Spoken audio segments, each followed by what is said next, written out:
Fluid movement throughout the body helps maintain body temperature and cell shape. Fluids help transport nutrients, gases, and wastes. Most of the body's major organs work together to maintain fluid balance. The amount of fluids gained through intake must equal the amount lost. Fluid losses from the skin and lungs are referred to as insensible losses, because they cannot be measured or seen. Losses from evaporation of fluid through the skin are fairly constant but depend on a person's total body surface area.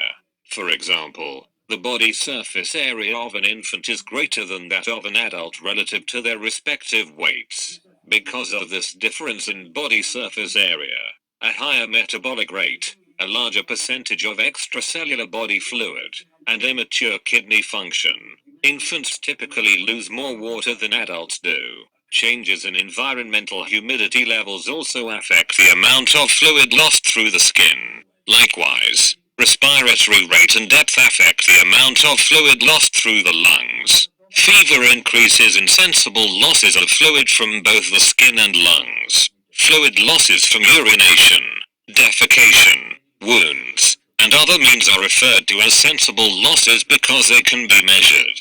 Gastric, intestinal, pancreatic, and biliary secretions are almost completely reabsorbed, so they are not counted in daily fluid losses and gains. The body holds fluid in two basic areas, or compartments, inside the cells and outside the cells. Fluid found inside the cells is called intracellular fluid. Fluid found outside the cells, extracellular fluid. Extracellular fluid can be broken down further into interstitial fluid, which surrounds the cells, and intravascular fluid or plasma, which is the liquid portion of blood. In an adult, interstitial fluid accounts for about 75% of the ECF. Plasma accounts for the remaining 25%. The body contains other fluids, called transcellular fluids, in the cerebrospinal column, pleural cavity, lymph system, joints, and eyes. Transcellular fluids generally aren't subject to significant gains and losses throughout the day. Fluids in the body generally are not found in pure forms. They are usually found in three types of solutions: isotonic, hypotonic, and hypertonic. An isotonic solution has the same solute concentration as another solution. For instance, if two fluids in adjacent compartments are equally concentrated, they are already in balance, so the fluid inside each compartment stays put. No imbalance means no net fluid shift. A hypotonic solution has a lower solute concentration than another solution.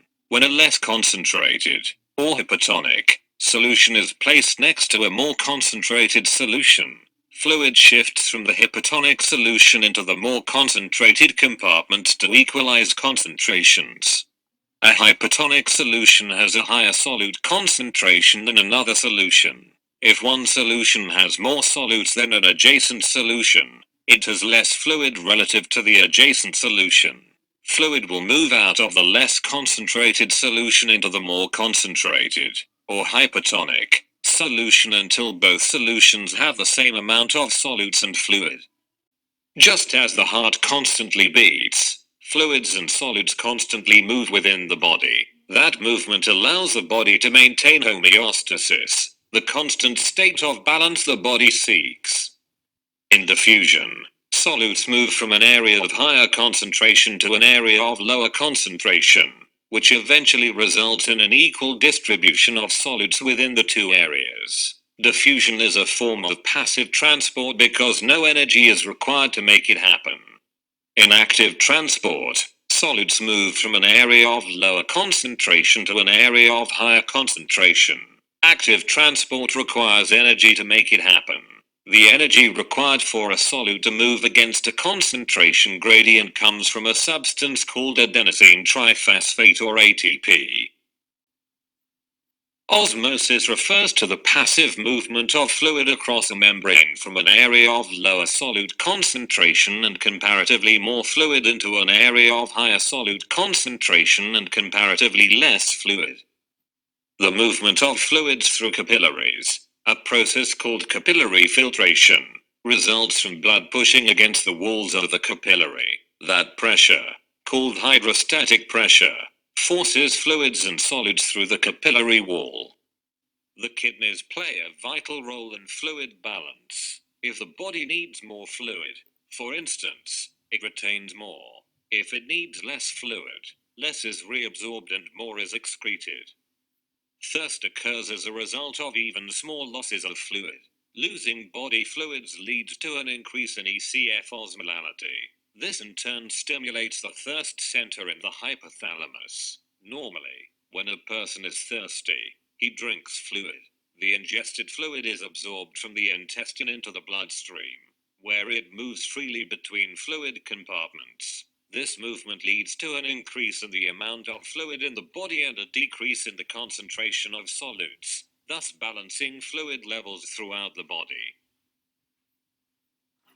Several hormones affect fluid balance, among them the water retainer called antidiuretic hormone.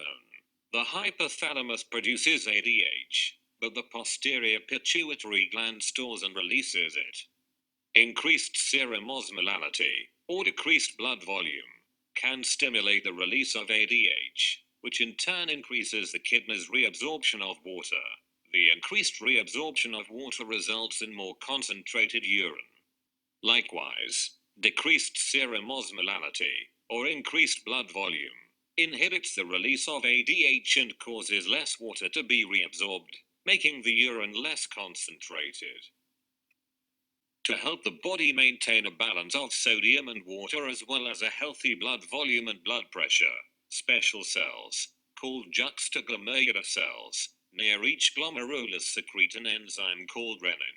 Through a complex series of steps, renin leads to the production of angiotensin II, a powerful vasoconstrictor. Angiotensin II causes peripheral vasoconstriction and stimulates the production of aldosterone. Both actions raise blood pressure. The amount of renin secreted depends on blood flow and the level of sodium in the bloodstream. If blood flow to the kidneys diminishes, or if the amount of sodium reaching the glomerulus drops, the juxtaglomerular cells secrete more renin. The renin causes vasoconstriction and a subsequent increase in blood pressure. Conversely, if blood flow to the kidneys increases, or if the amount of sodium reaching the glomerulus increases, juxtaglomerular cells secrete less renin. A drop-off in renin secretion reduces vasoconstriction and helps to normalize blood pressure. The hormone aldosterone also plays a role in maintaining blood pressure and fluid balance. Secreted by the adrenal cortex, aldosterone regulates the reabsorption of sodium and water within the nephron. When blood volume drops, aldosterone initiates the active transport of sodium from the distal tubules and the collecting ducts into the bloodstream. When sodium is forced into the bloodstream, more water is reabsorbed and blood volume expands. A cardiac hormone called atrial natriuretic peptide also helps keep fluid balance. Stored in the cells of the atria, ANP is released when atrial pressure increases. The hormone counteracts the effects of the renin-angiotensin aldosterone system by decreasing blood pressure and reducing intravascular blood volume. This powerful hormone suppresses serum renin levels, decreases aldosterone release from the adrenal glands, increases glomerular filtration, which increases urine excretion of sodium and water, decreases ADH release from the posterior pituitary gland, reduces vascular resistance by causing vasodilation,